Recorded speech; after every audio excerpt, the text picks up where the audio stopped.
So flipping the page, last example. All right. In a medical study involving the incidence of heart disease among men with a high-fat diet, the following data was collected from 500 North American males. Okay. Using the results of this study, find the probability that a North American male will have no heart disease and a low-fat diet, and B, will have heart disease given they have a high-fat diet. Okay, so the first thing you should do when you see questions like this, when you're given a chart, is go ahead and total up all of the columns, because that's going to help us answer some questions. So what I mean by that is I want to total up what's the total number of people that have heart disease. 152 plus 39 would be 191. What's the total that have no heart disease? 84 plus 225 is 309. What's the total that have a high-fat diet? 152 plus 84 is 236. What's the total that have a low-fat diet? 39 plus 225 is 264.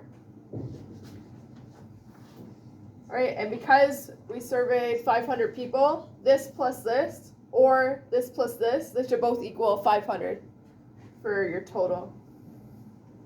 Okay, that's just going to help us answer some of these questions. So, A, what's the probability? They have heart disease. We'll say heart disease is HD.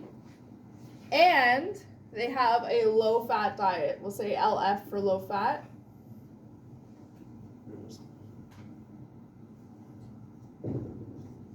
Okay. What symbol do we use when we say and?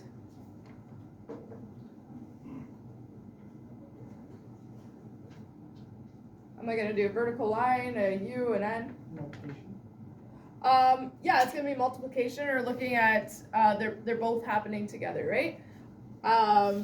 Or intersecting, right? Okay, so this is not a conditional probability problem. We just want to know the probability of those two things happening at the same time to somebody.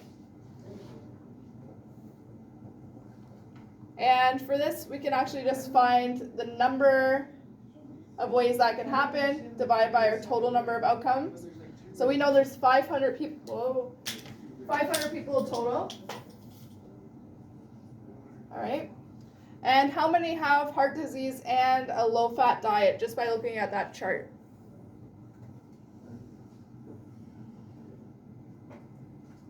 Or sorry, it's no heart disease.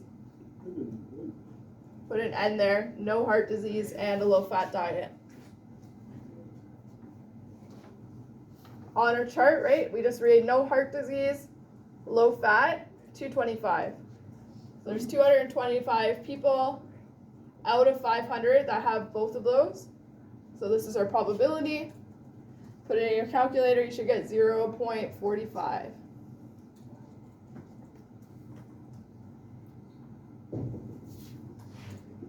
So that's A done. And then B says, what's the probability they have heart disease given they have a high-fat diet? So they definitely have a high-fat diet. Knowing that, what's the probability they'll have heart disease based on this data?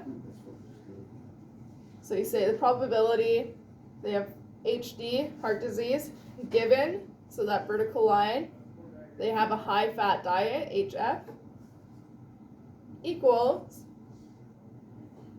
and according to our formulas, we can look at the number of people that have heart disease and a high-fat diet divided by the number of people that have a high-fat diet.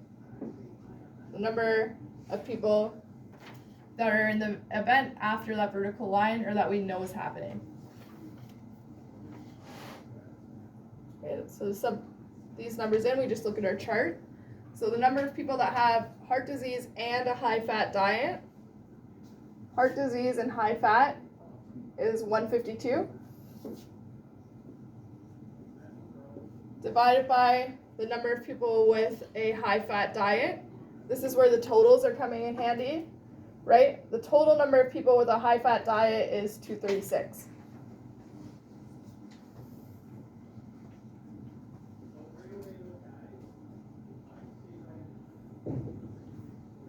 Right, so they should get 0.644, or there's a 64.4% chance of somebody, or I should say a North American male, having heart disease if we know that they have a high fat diet.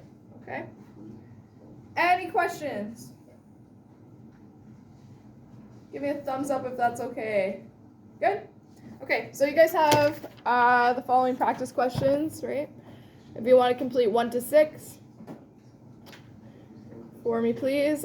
Solutions I posted here to these questions. Okay, so if you get stuck, look here first, and then if you're still stuck or just want further explanation, feel free to ask me or a friend. And the odd solutions are also posted in the OneNote from yesterday.